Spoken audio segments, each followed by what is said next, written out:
Imagine you are preparing for the India's second toughest examination, the IIT JEE, and after giving all your efforts, your hard work, your dedication, your time, you can't even crack the examination. तुम्हारा examination day आता है, तुम centre पे पहुंचते हो, तुम्हारे screen के सामने तुम्हारा पहला क्वेश्चन फ्लैश होता है, वो तुमसे नहीं बनता है, तुम दूसरे क्वेश्चन की तरफ मूव करते हो और वो भी तुमसे नहीं बनता है। अब तुम्हारा कॉन्फिडेंस पूरी तरह से नीचे गिर जाता है, तुम बहुत लो फील करने लगते हो, तुम्हारे सामने वो पूरा एक साल फ्लैश होने लगता है जो तुमने अपना हार्ड वर्क और डेडिकेशन के साथ गुजारा था, तुम्हारा वो होल ईयर तुम्हें याद आने लगता है। And the same thing happened to me. और ऐसी कहानी कुछ मेरी भी है, काफ़ी लंबी कहानी है, सुनना चाहोगे? तो आओ यार अपनी कहानी अपने अंदाज में सुनाता हूँ।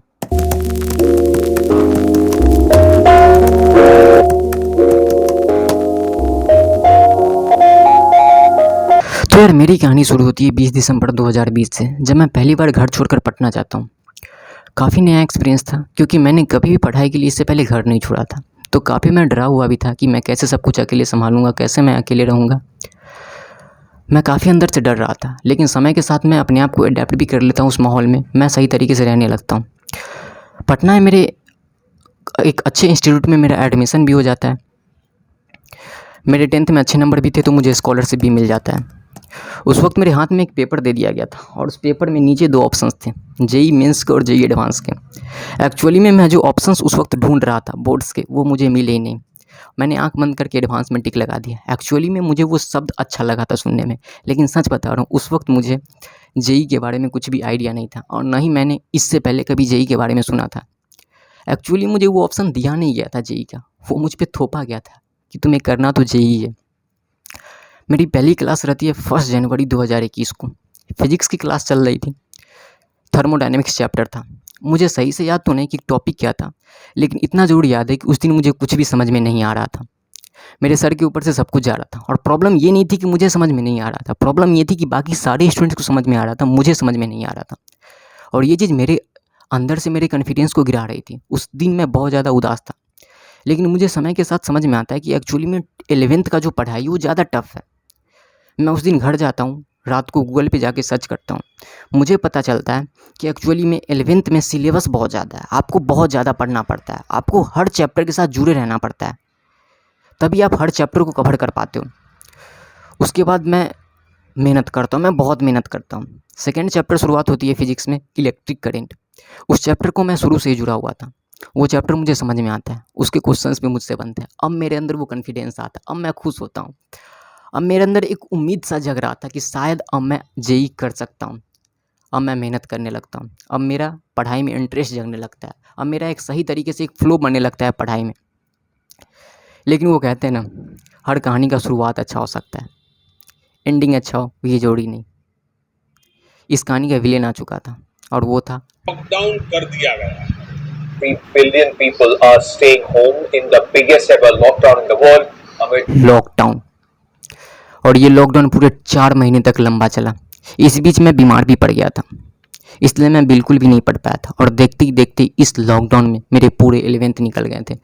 लॉकडाउन ख़त्म होने के बाद मुझे पता चला कि अब मुझे कैसे सब कुछ कवर करना है। मैं काफ़ी फ्रस्ट्रेटेड हो गया था, मैं काफ़ी अंदर से टूट गया था कि अब मैं कैसे सब कुछ कवर करूँगा। उस दौरान मैं अमन अग्रवाल सर की एक वीडियो देखा करता था। वो बोला करते थे कि हर साल लगभग 10 से 11 लाख स्टूडेंट जेई की एग्ज़ाम देते हैं, उसमें से कुछ स्टूडेंट जेई निकाल पाते हैं और कुछ नहीं निकाल पाते हैं, जबकि हर स्टूडेंट्स के पास सेम रिसोर्स होता है, सब सेम जगह से शुरुआत करते हैं, सबके पास पढ़ाई का साधन होता है, लेकिन उसके बावजूद भी कुछ क्रैक कर पाते हैं और कुछ नहीं क्रैक कर पाते हैं। और इसके पीछे बस एक ही रीज़न होता है कि बीच में कुछ स्टूडेंट्स गिव अप कर देते हैं और कुछ नहीं गिव अप कर देते हैं। और मैं नहीं गिव अप करने वाला स्टूडेंट बनना चाहता था और यही चीज़ मुझे मोटिवेट करती थी। मैं फिर से लग गया जेई की तैयारी में और उस वक्त मुझे रियलाइज़ हुआ कि एक्चुअली में 12th के साथ साथ 11th को भी बैक पीछे से कवर किया जा सकता है। मैंने कवर करना शुरू कर दिया। देखते ही देखते मेरे बोर्ड्स भी नज़दीक आ गए थे और सच बता रहा हूँ बोर्ड्स के वक्त मैं डरा हुआ था क्योंकि मेरे प्रिपरेशन अच्छे नहीं थे, लेकिन एक अंदर से कॉन्फिडेंस भी थी कि हाँ मैं बोर्ड सही तरीके से निकाल सकता हूँ। मैं एग्ज़ाम देकर बाहर आता हूँ, मेरे चेहरे पर एक उदासी रहती है क्योंकि मेरे एग्ज़ाम अच्छे नहीं गए थे। मैं एक डिसेंट नंबर से पास हुआ था। कुछ दिन तक तो मैं बहुत उदास रहा और बहुत सोचने के बाद एक डिसीजन लिया कि अब मैं ड्रॉप लेकर जेई का प्रिपरेशन करूंगा। हाँ, अब तक मेरे अंदर भी जेई को लेकर एक अच्छा ख्याल आने लगा था। अब मैंने भी सोच लिया था कि अगर मैं जेई क्रैक कर लेता हूँ तो अपने मम्मी पापा के चेहरे पर एक खुशी ला सकता हूँ, एक अच्छे कॉलेज में पहुँच अपने पैशन को परस्यू कर सकता हूँ, अपने इंटरेस्ट की चीज़ों को कर सकता हूँ। मुझे एक अलग एक्सपोजर मिलेगा जो कि मुझे अपने लाइफ में चाहिए था। और मुझे जेई क्रैक करने के लिए इससे बड़ा रीज़न नहीं चाहिए था और मैंने ड्रॉप ले लिया। तो मेरा पढ़ाई शुरू होता है 2 जुलाई से। इतना देर से इसलिए क्योंकि मेरे बोर्ड्स के एग्ज़ाम के बाद 2 महीने का फिर लॉकडाउन लग गया था और उस लॉकडाउन में पढ़ाई किया, मैंने ऑनलाइन क्लास किया। और मैं अब एक चीज़ तो गेस कर सकता था कि मेरी पढ़ाई शुरू हो रही थी जुलाई से और जेई का फर्स्ट फेज का एग्ज़ाम अप्रॉक्स जैन या फिर फ़ेब में होता है। मतलब मेरे पास टोटल 7 से 8 महीने थे और इस 7 से 8 महीने में मुझे अपने आप को जेई लेवल तक पहुंचाना था, जेई क्रैक करना था, जो कि एक बहुत टफ चीज़ था। मुझे इतना पता था कि अब मुझे बहुत हार्ड वर्क करने की ज़रूरत है, मुझे बहुत ज़्यादा मेहनत करने की ज़रूरत है और मैं रेडी था इस चीज़ के लिए। मैंने खुद के लिए एक प्लान बनाया, खुद के लिए एक स्ट्रेटजी बनाया, क्योंकि मुझे इस चीज़ की ज़रूरत भी थी। मैंने खुद के लिए एक टाइम सेट किया और उस चीज़ को अंधा फॉलो करता गया कि अब मैं सुबह 6 बजे उठूँगा और 7 से 9 पढ़ना शुरू करूँगा। फिर 9 बजे के बाद मैं कोचिंग जाऊँगा और कोचिंग से आने के बाद ब्रेकफास्ट करने के बाद फिर मैं पढ़ाई करूँगा। और इस तरह से मैंने कुछ रूटीन बनाया था। लेकिन शायद मैं इस रूटीन को ज़्यादा लंबे समय तक फॉलो नहीं कर पाया, क्योंकि रात होते तक मैं बहुत ज़्यादा थक जाता था। मैं प्रोडक्टिव नहीं रह पाता था, मेरा दिमाग सही तरीके से काम नहीं करता था, शायद मेरा बॉडी रिचार्ज नहीं कर पाता था। और मैंने एक चीज़ एनालाइज़ किया, मैंने खुद में एक चीज़ ऑब्ज़र्व किया कि मुझे अगर ज़रूरत है तो एक छोटे से ब्रेक की मुझे चाहिए, एक छोटा-सा गैप जो मैं खुद को रिचार्ज कर सकूँ। हालाँकि ऐसा होता क्या है ना कि जब भी आप खुद के लिए एक टाइम टेबल ऐसा सेट करते हो जिसमें आपके पास बहुत कम फ्री टाइम हो, जिसमें आपके पास खुद को रिचार्ज करने का समय ना हो, तो आप प्रोडक्टिव नहीं रह पाते हो, आपका दिमाग सही तरीके से वर्क नहीं कर पाता है। तो मुझे ज़रूरत थी कि एक छोटे से गैप की, जिससे मैं खुद को रिचार्ज कर सकूँ, एक अपने आप को एक प्रोडक्टिव दिमाग दे सकूँ, जिससे कि मैं सही तरीके से पढ़ाई कर सकूँ। तो मैंने अपने शेड्यूल में एक थोड़ा-सा चेंज लाया कि मैंने अपने आप को लगभग 1 डेढ़ घंटा गैप दिया हर दिन, जिससे कि मैं खुद को रिचार्ज कर सकूँ। मैंने फिज़िक्स को थोड़ा-सा कम प्रायोरिटी दी।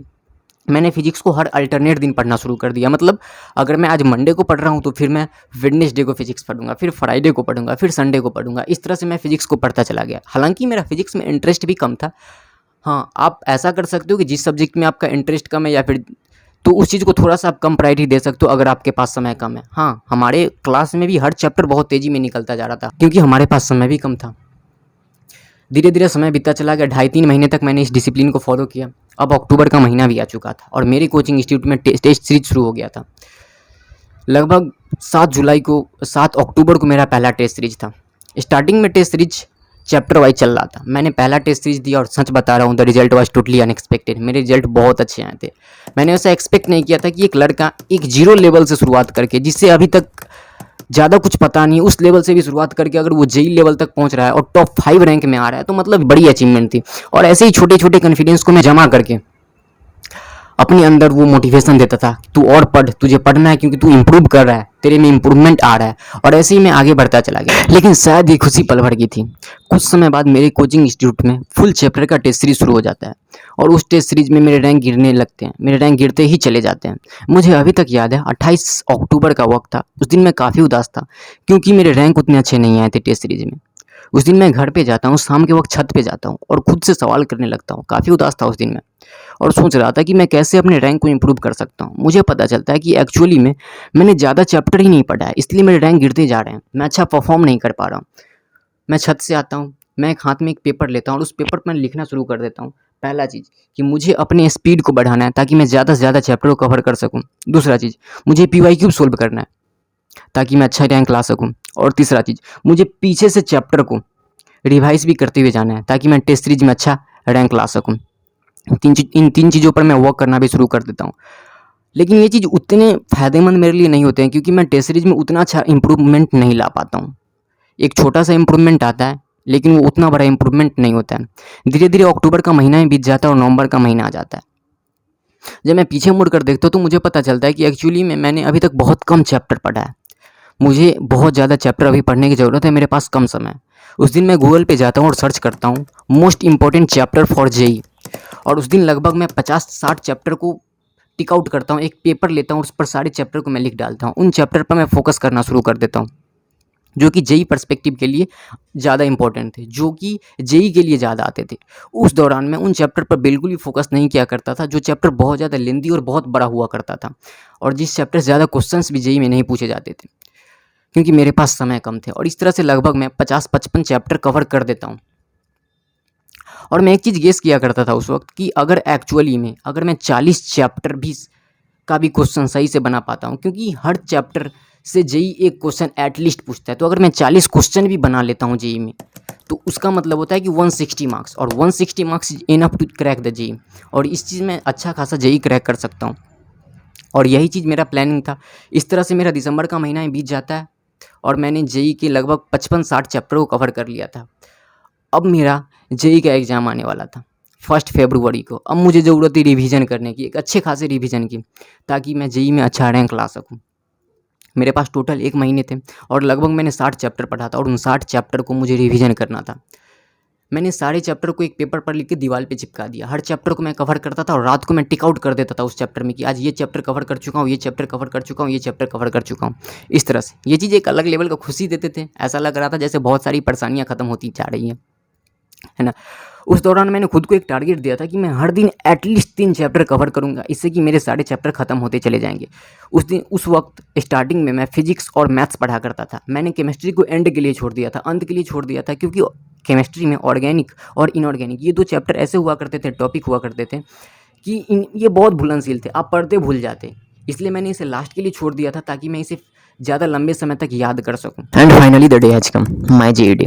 1 फरवरी को सेकेंड शिफ्ट में मेरा एग्जामिनेशन था। मैं उस दिन जल्दी सुबह में उठ जाता हूँ और खुद से बातें करता हूँ और खुद को ये बोलता हूँ, अंकित तूने अभी तक जितना भी पढ़ा है तू अच्छा परफॉर्म करेगा एग्जाम में।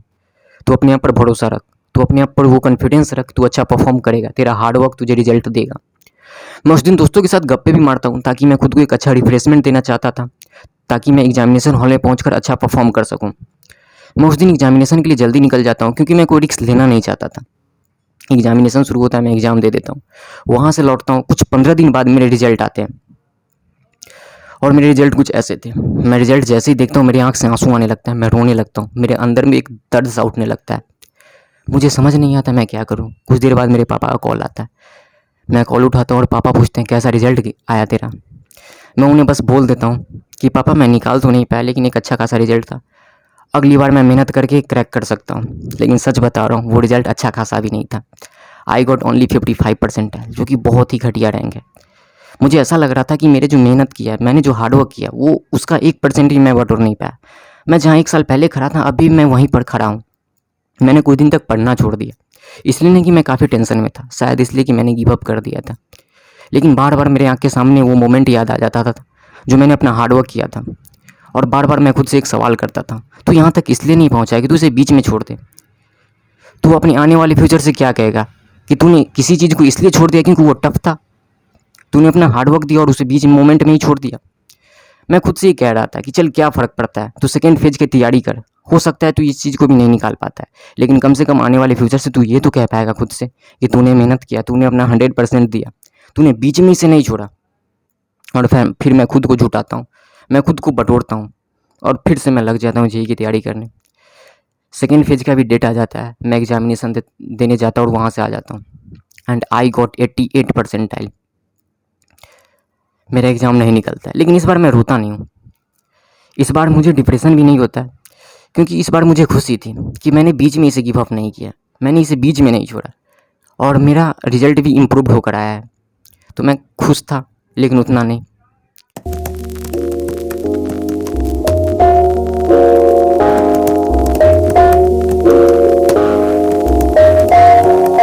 इस 1 साल के सफ़र ने मुझे बहुत कुछ सिखाया, वो हार्डवर्क, वो never give up attitude, and most important, हम अपने लाइफ में जिस चीज़ के लिए भी प्लान करते हैं, जिस चीज़ के लिए भी बहुत ज़्यादा हार्डवर्क करते हैं, ज़रूरी नहीं कि वो चीज़ हमें मिल जाए। क्या पता लाइफ ने हमारे लिए कोई बड़ी चीज़ प्लान कर रखी हो। मैं ये वीडियो उन सारे स्टूडेंट्स को डेडिकेट करना चाहता हूँ जिनका जेईई नहीं हो पाया किसी कारणवश। मैं उनसे बस एक ही बात कहना चाहता हूँ, तुम अपने आप पर भरोसा रखो, तुम अपने आप को लो फील मत करो, यू आर द वैरियर। जिस छोटी चीज़ के लिए तुम आज रो रहे हो, क्या पता लाइफ तुम्हें इससे ही बड़ी अपॉर्चुनिटी देना चाहती हो। Life is full of ups and downs, and sometime small downs are needed to make big ups.